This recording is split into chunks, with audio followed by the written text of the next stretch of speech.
What mental exhaustion really is an emotional or a cognitive depletion that takes place when a person has been under prolonged stress or repeated stress for a period of time. And what we end up seeing is that, within our brain, the regions of our brain that are responsible for our attention, emotional regulation, decision making, they really become temporarily reduced. And so it's definitely not an issue of motivation or willpower. It really is an issue of depletion that requires more than just simply rest. When we criticize ourselves and we engage in that inner self-talk where we're being harsh and judgmental about whatever it is that we're doing or feeling or thinking, that directly contributes to mental exhaustion and depletion. When we practice self-compassion, it kicks off an entirely different system in our brain. And what this system does is that when we are understanding towards ourselves, we are kind towards ourselves, we show ourselves empathy and cut ourselves a break, it typically brings about some level of more positive feeling. You talk a lot about gratitude and optimism in employee wellness settings during the pandemic. So why are those skills so powerful? Why do people sometimes dismiss them as toxic positivity? I just want to be really clear. This is not, good vibes only. We're killing that off right now.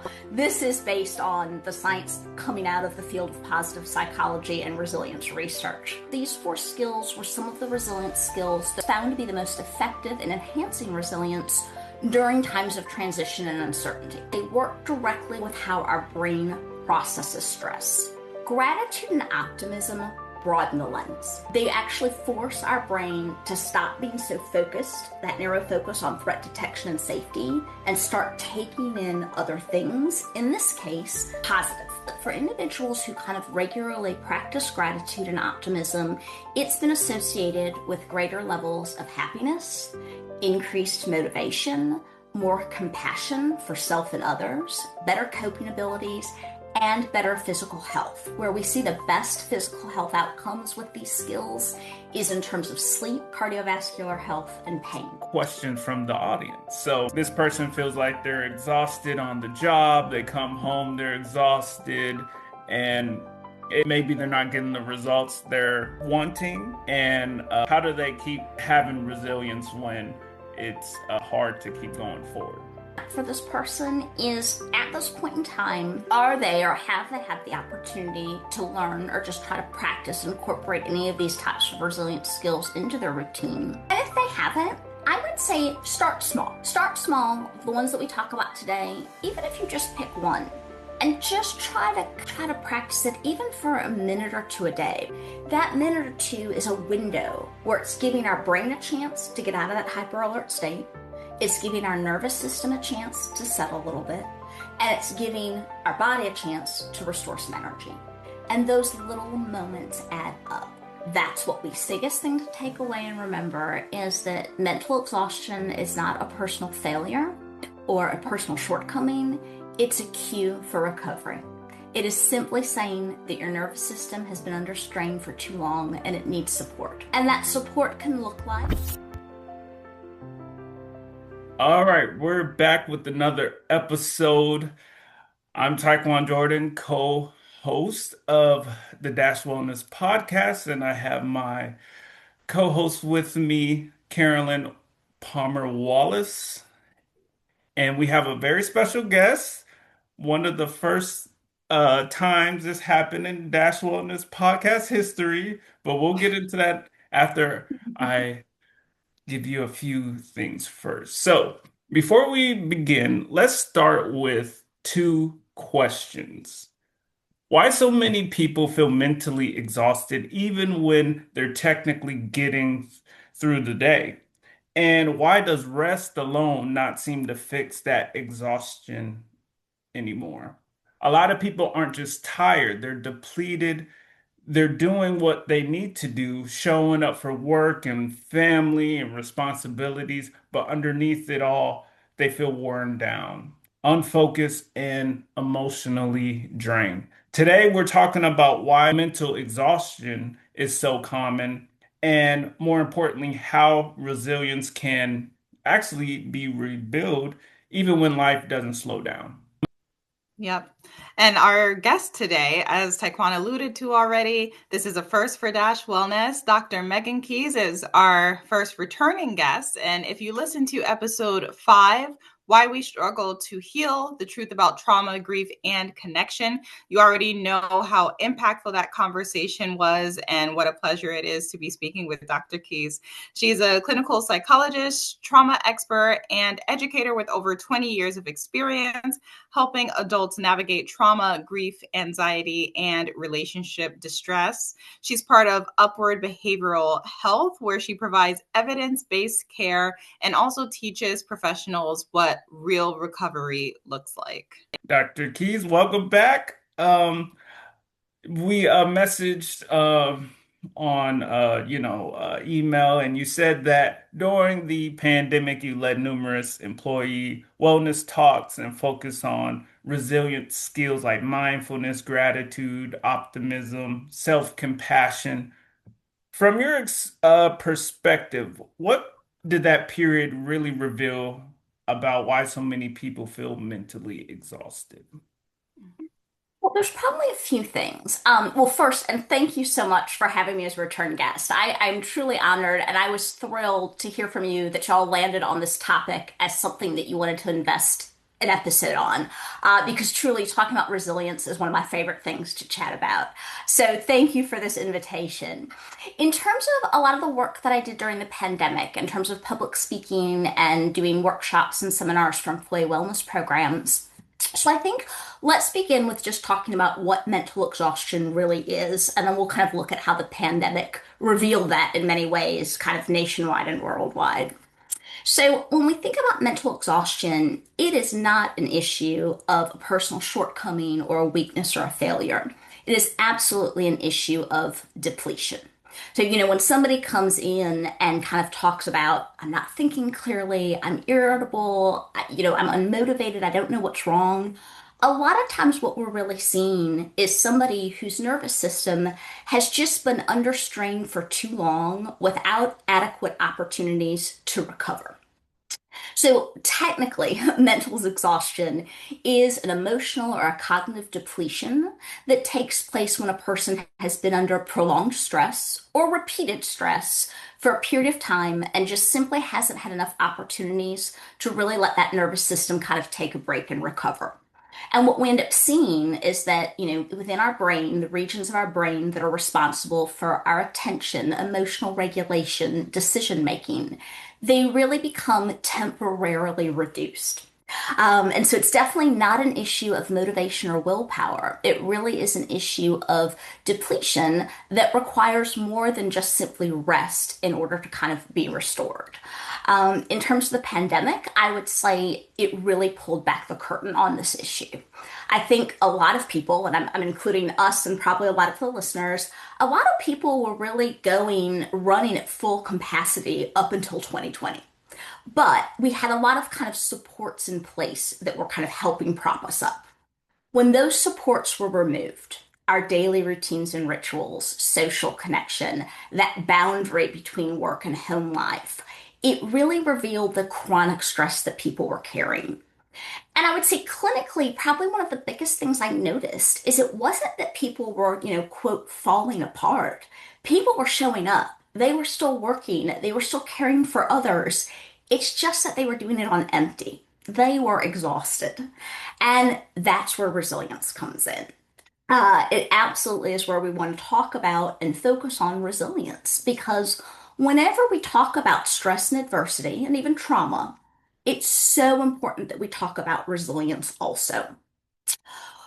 Resilience really is, in the most basic definition, the ability to adapt well to a difficult situation. What we know about resilience is that it's not a static personality trait. It's not that you have it or you don't. Resilience is really a process. It's a set of skills that people can learn and practice and build that will really help them find ways to give that nervous system, when it's under chronic stress, a chance to reset and regulate and restore energy. So I think kind of the bottom lines on this is that when we think in terms of mental exhaustion, It absolutely is an issue that when stress outpaces recovery, exhaustion is one of our most predictable outcomes. Resilience really isn't about pushing through, it's about learning to adapt and recover. And the pandemic really showed us this because what we saw is that resilience wasn't about the mental toughness. The people who fared the best were the ones that learned how to be flexible, regulate their stress, and restore their energy. So it was a beautiful example of how resilience comes into play. You mentioned chronic stress, and here's Mhm. an interesting fact I stumbled upon. Um, Research shows that chronic stress keeps the brain in constant state of alert, and mindfulness-based practices have been shown to reduce perceived stress by up to 30% while improving emotional regulation. You touched on mindfulness. When people hear mindfulness, they often think, it means clearing out the mind or staying calm all the time. How do you explain mindfulness in a realistic way, especially for people who already feel mentally overloaded?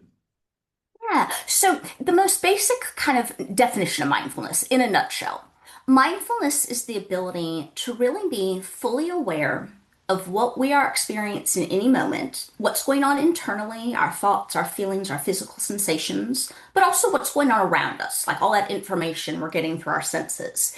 It's being able to be fully aware of that without judging it or being overwhelmed with it. Now, the reason that becomes so important when we talk about chronic stress and people kind of being in a state of hyper alertness or hyper arousal is what we know is that when an individual experiences chronic stress, the brain starts to really view stress as kind of the baseline. It becomes the new norm. Now, we chatted about this in episode 5. All our brains, we're built for survival. So we all have that system in our brain that's our threat detection system. It's always scanning for threat or safety issues. And it's what kicks off our fight or flight response when we're in danger. However, when chronic stress happens, that system is really designed for short-term or acute threats. When people are under repeated stress, what happens is that system doesn't ever really get a clear signal that it's safe to really shut down or shut off. People end up in a state of kind of hyper alertness or hyper arousal. That fight or flight response is getting kicked off repeatedly, which increases a level of physiological arousal. And that's what really contributes to mental exhaustion and depletion. Where mindfulness comes into the picture is that mindfulness is exactly not about clearing our mind or forcing calm. It's about increasing awareness with what already exists. It's increasing awareness about what's already there, but not trying to immediately jump in and change it or reduce our stress in some way or reduce our anger. And the reason that that's important is because when we become aware of our internal experience and what's happening to us, and we acknowledge and recognize that we're stressed, if we immediately start that inner dialogue of, I have to calm down, I need to stop this, this needs to quit, our brain experiences that inner dialogue as yet another threat. It's almost like we're arguing with that emotion and trying to force it to change. That usually just increases our fight or flight response and it increases the intensity of that emotion. With mindfulness, when we can be aware of what's happening inside of us and acknowledge it, but we don't immediately try to change it, it's teaching our brain that we can have these thoughts, we can have these feelings, we can have these physical sensations, and we don't need that emergency response. We are not in acute danger right now. So essentially with mindfulness, the reason that it works is it helps people notice stress earlier before it starts to accumulate and build up into mental exhaustion. And it helps us notice it by increasing our awareness, but also reducing our reactivity so we aren't making those intense emotions even more intense and distressing. Yeah, definitely. And are there any maybe suggestions that you have to, I guess, recognize that we need to be mindful earlier before we get into a state of this chronic stress, before our system has already raised a ton of red flags? Is there any suggestions you might have or things that you've experienced for us to kind of be even more proactive in that scenario? Yeah, so I think there's a few things. One is, in the moment that we're feeling stressed, we can't, especially if we catch ourselves trying to be like I've got to calm down, this has got to stop. That can be a good moment to practice mindfulness in just pausing, really tuning into what's going on inside your body, the thoughts going through your head, physical sensations, if you notice muscle tension, if you notice your breathing is a little more shallow. Acknowledge it without judging it and just kind of give it a moment because a lot of times what we find is when we kind of acknowledge what the experience is, but again, we're not forcing ourselves to try to change that experience, that starts to settle that stress response. We're removing that secondary threat of our brain thinking, oh no, this is a bad emotion, this is a bad sensation, we have to get rid of it. And usually people will find that they start to calm some then in and of themselves. The other piece, though, is that if you know you're going through a particularly stressful time, we don't have to wait for those moments when the stress hits us. We can absolutely incorporate these mindful moments throughout our day, and it can be incorporated into a regular routine. Like, I know that I'm going to try to practice mindfulness as part of my morning routine or my bedtime routine, but it can also be done spontaneously in terms of just, gee, I'm stuck at a red light. Let me take a minute to do a check-in and see what's going on and how I'm feeling. I'm on hold on an automated phone system. This is a great moment to practice mindfulness. For the people listening who feels constantly overwhelmed, what's a simple mindfulness practice that can fit in every day? Some people like to do breathing or grounding techniques. Yeah, I'm glad you asked that because I think one of the myths that we want to kind of debunk is a lot of people associate mindfulness with having to like clear their mind or kind of force a sense of calm. But a lot of times it gets associated with meditation because mindfulness meditation is absolutely an incredibly effective mindfulness technique and practice. But we can benefit from mindfulness in many other ways. And I would say probably one of the most accessible exercises to begin with, if you're just stepping into mindfulness, is just simply doing breath awareness. And so all this means is in any given moment that you want to do a mindful moment and do kind of a check-in, you're just going to focus on the physical sensations of how you're breathing. Noticing the physical sensations as you inhale, whether you're inhaling through your nose or your mouth, noticing the temperature of the air, noticing kind of the sensations as you feel the air kind of traveling down and filling your lungs. When you get ready to exhale, you're going to focus on those sensations also. What's it feel like? Is my abdomen, rising or falling?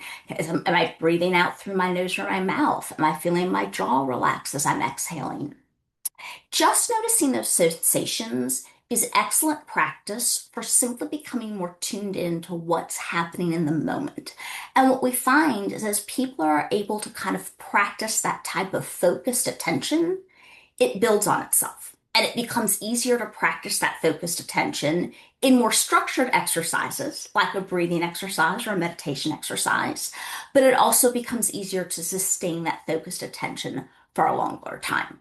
So I really encourage for folks just stepping into this, try breath awareness. It's not a breathing exercise. You're not trying to change how you breathe in that moment. You just want to notice as you're breathing what that feels like in your body and how it's impacting you.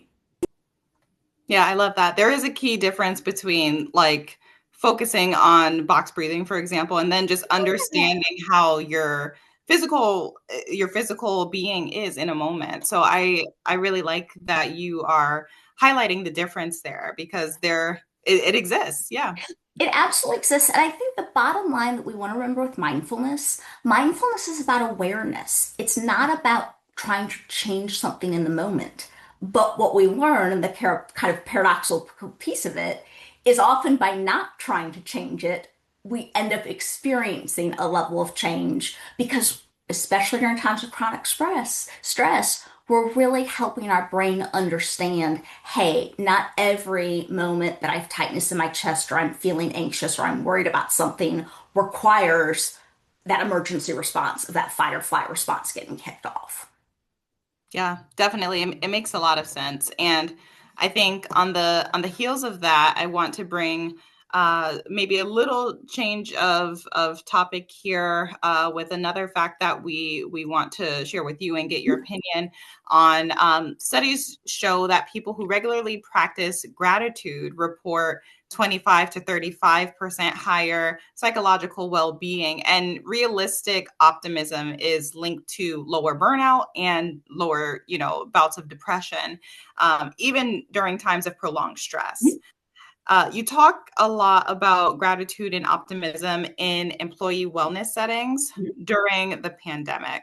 So, why are those skills so powerful? Why do people sometimes dismiss them as toxic positivity, maybe, or fake positivity? No, and I'm so glad you all are asking for that delineation between the two, because we can't, with what I'm going to share with you about gratitude and optimism. I just want to be really clear. Like, this is not, good vibes only. Like, we're killing that off right now. This is based on the science coming out of the field of positive psychology and resilience research. So backing up, the reason that gratitude and optimism, and one of the reasons during the pandemic that I really chose, along with mindfulness and self-compassion, but the reason that I really chose these specific resilience skills to focus on and to often teach and educate about in different workshops and seminars was because these four skills were some of the resilience skills that were the most found to be the most effective in enhancing resilience during times of transition and uncertainty. So I felt like, first off, they were a great fit for the pandemic and the chronic stress everybody was experiencing. Specifically, when we look at gratitude and optimism, these are two of our most powerful resilience skills because they work directly with how our brain processes stress. So, going back to, as we've talked about multiple times, when we're under chronic stress and that threat detection system is repeatedly getting kicked off, our attention starts to really narrow towards threat. Our brain just becomes more biased to detecting it and trying to keep us safe. We're always focused on, what's going wrong, what could be wrong, what feels unsafe. Gratitude and optimism broaden the lens. They actually force our brain to stop being so focused, that narrow focus on threat detection and safety, and start taking in other things, in this case, positive. Things that are positive, things around positivity. So, cumulatively across both of these resilience skills, what research really shows is that for individuals who kind of regularly practice gratitude and optimism, it's been associated with greater levels of happiness, increased motivation, more compassion for self and others, better coping abilities, and better physical health. Where we see the best physical health outcomes with these skills is in terms of sleep, cardiovascular health, and pain. And so these skills really help counter our negativity bias. As human beings, we're wired for survival. Our brains are wired to simply focus more on negative events or negative aspects of events. It's how we're wired. Gratitude and optimism force our brain to broaden that lens and focus on these other things so that it's not just about being focused on the negative. In terms of toxic positivity, and when we talk about realistic optimism, this is a really important distinction to make. And like I said, I so appreciate that y'all focused on this. When we talk about realistic optimism, what that is simply optimism that takes into account uncertainty. Nothing's a 100% guarantee, and effort. That, we can have the highest hopes, our set best goal for ourselves and believe that we're going to attain it. But if we aren't taking the steps necessary to work towards it, the chances of attaining it become less. So realistic optimism, it kind of makes room for the idea that we don't have complete control. There's always a level of uncertainty. We all have personal limits, and it's absolutely going to require effort. Likely maybe some setbacks, but if I kind of do my best, chances are things are probably going to work out in a fairly positive way. That is what we talk about with grounded or realistic optimism. Toxic positivity. So toxic positivity is essentially when we use positivity to really dismiss or override genuine emotional pain and upset and distress. It is different than optimism and gratitude because both of those skills absolutely make room for difficulty, complicated emotions, setbacks. With toxic positivity, when people are feeling in some ways forced to really be positive all the time, what usually ends up happening is they start shutting down negative emotions. They may end up feeling guilty or shameful that they're struggling and experiencing negative emotions. And in the end, a lot of times it results in them experiencing more stress, not less. So, toxic positivity doesn't really protect us from pain. It just makes us feel more alone with it. Resilience, like we said, definition, it's adapting well to difficult situation. Resilience requires honesty about how hard things are. We have to be able to acknowledge how difficult something is so that we'll learn how to adapt to it and recover from it. Yeah, I definitely think that is a key part of resilience, and it makes you stronger, right? I mean, it's if you practice it, the more you practice, the better you get at it, right? And the better Oh, you'll be. absolutely. Yeah. And I think that's one thing with resilience that just isn't always again, when we talk about like our national dialogue on mental health, I love that to me one of the real silver linings of the pandemic was it put mental health and wellness like on our radar as a society and the importance of access to mental health care and knowledge about how to support your mental health. But I think one of the things with resilience that often is still overlooked a bit is that it really is a process and it absolutely is a skill that can be built and practiced and strengthened.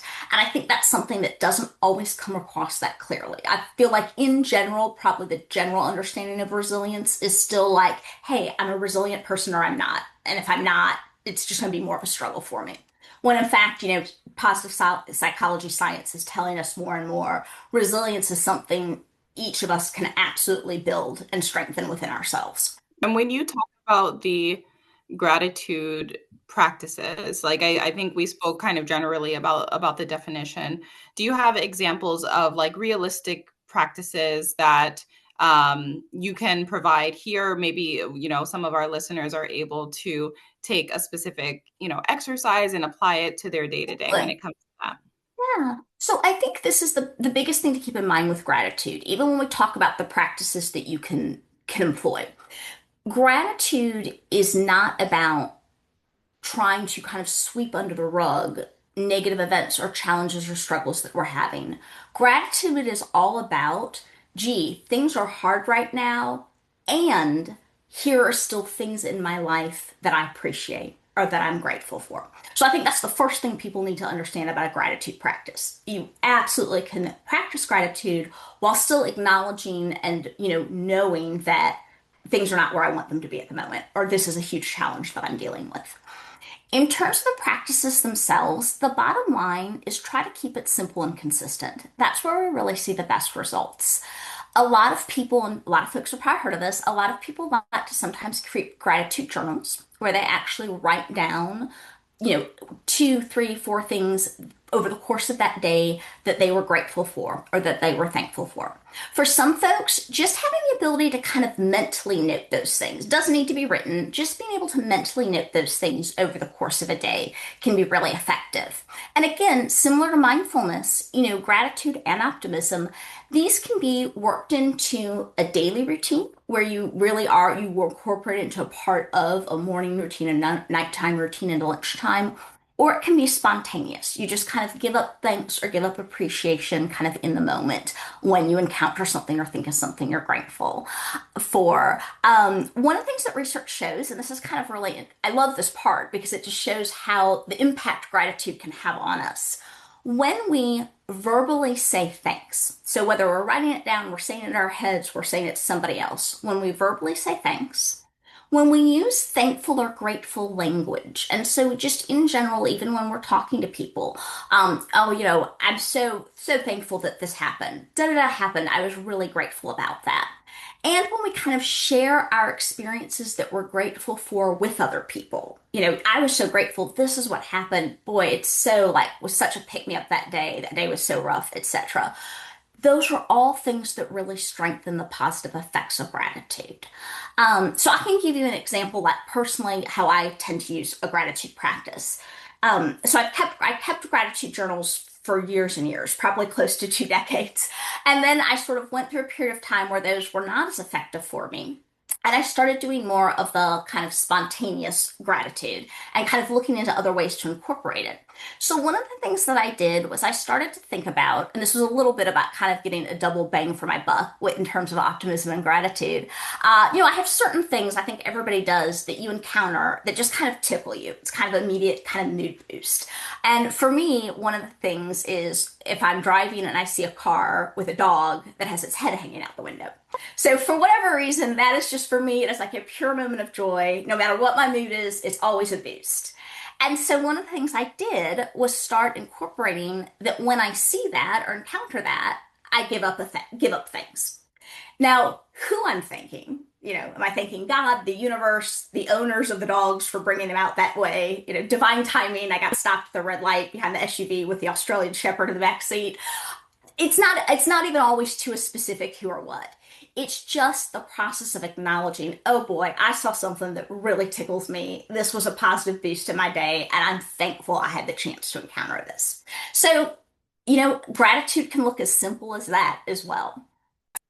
Yeah. And I think this is a great time to ask questions from the audience. So Yeah. we have two questions. One is kind of it is a question, but it's a little bit of a vent. So Okay. one person, we're talking about mental exhaustion.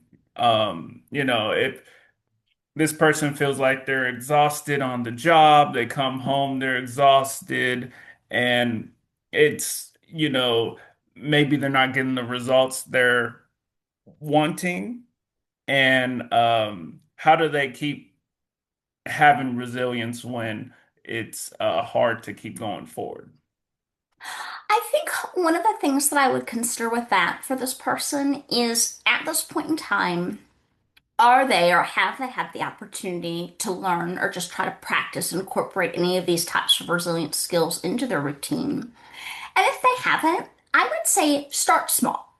Start small, the ones that we talk about today, even if you just pick one and just try to practice it even for a minute or two a day.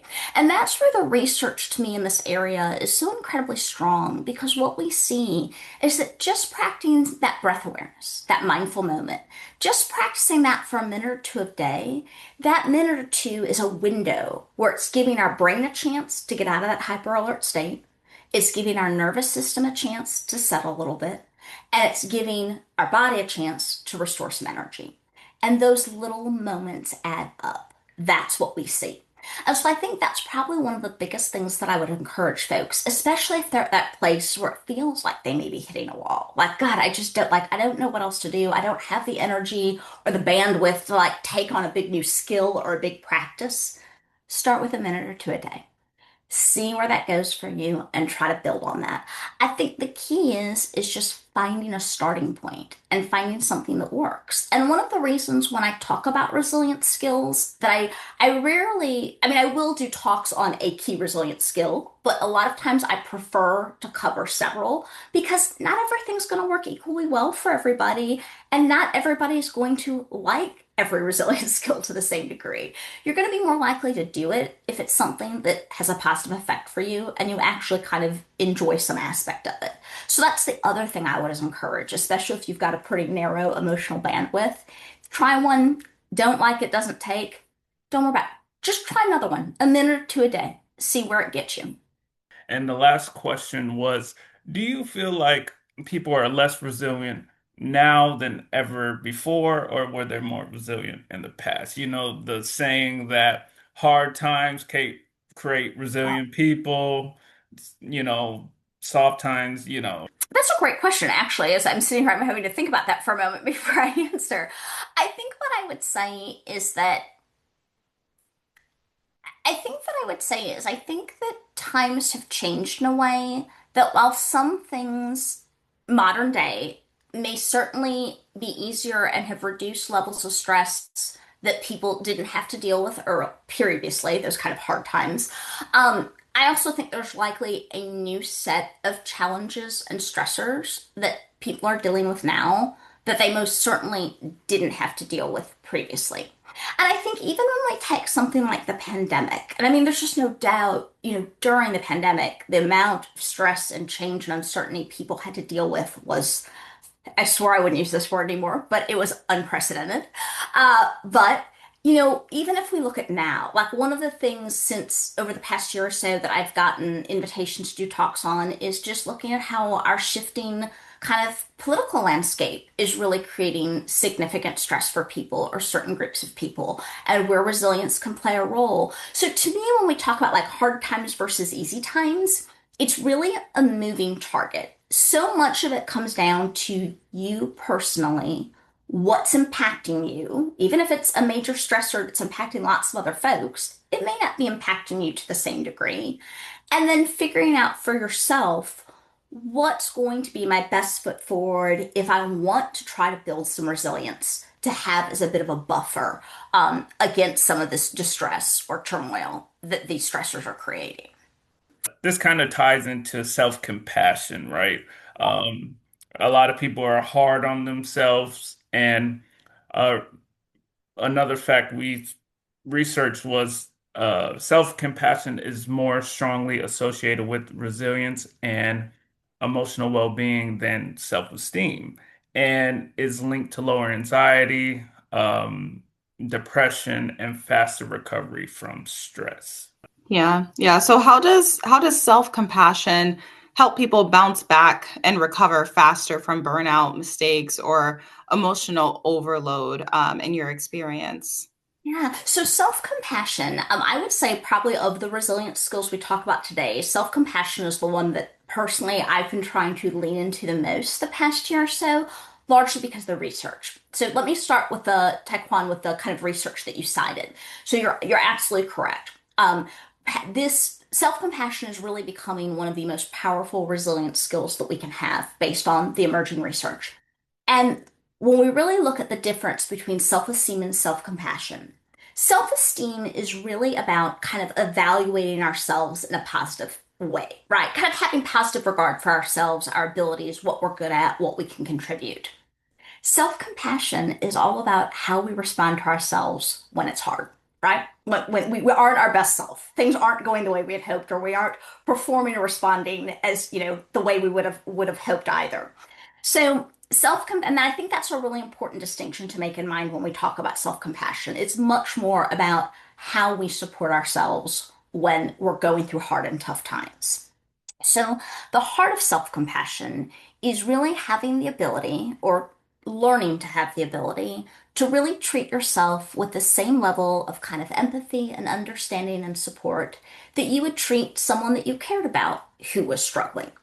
Again, when we talk about just kind of how we're wired, and we talk about that negativity bias, that our brain tends to focus a bit more on the negative, what we do know is that especially during times of stress, a lot of people tend to really respond to themselves more harshly and be more self-critical of how they're responding or how they're navigating stress. We just know that kind of baseline, that's kind of for a lot of people, that's just like our human response to kind of beat up on ourselves when things aren't going that well. When we do that, and this is probably the most important takeaway I want people to remember from everything we talk about today, when we criticize ourselves and we engage in that inner self-talk where we're being harsh and judgmental about whatever it is that we're doing or feeling or thinking, our brain experiences that as an internal attack and a threat to our safety. It kicks off our fight or flight response. Cortisol, one of our stress hormones, increases. Again, like we talked about, frequent fight or flight response results in frequent physiological arousal that directly contributes to mental exhaustion and depletion. When we practice self-compassion, it kicks off an entirely different system in our brain. It's called the mammalian care system.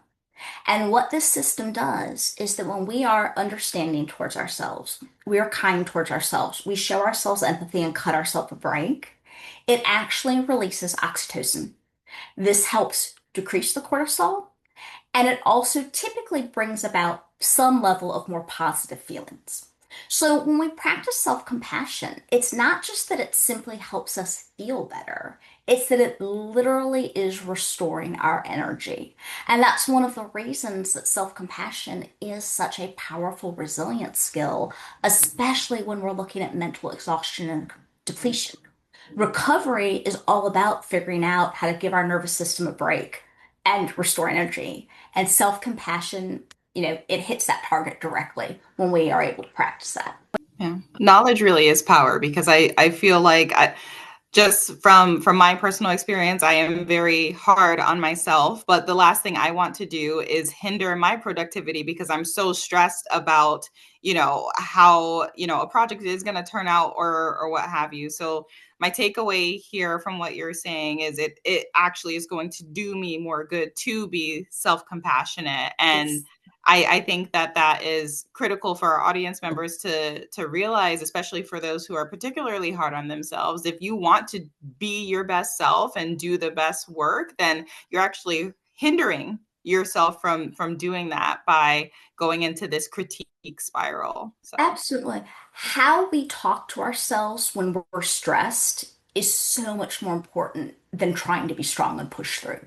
mhm. It truly is. How we talk to ourselves makes a much better impact than that just sheer, I'm just going to get through this and get this done. This conversation reframes mental exhaustion. It's not a personal failure, it's a sign that the nervous system has been under stress for too long. Yeah, and resilience isn't about like Dr. Keys just said, pushing harder or pushing through. It's about learning skills that help you recover, to regulate, to respond differently when stress keeps showing up so that you can show up for yourself.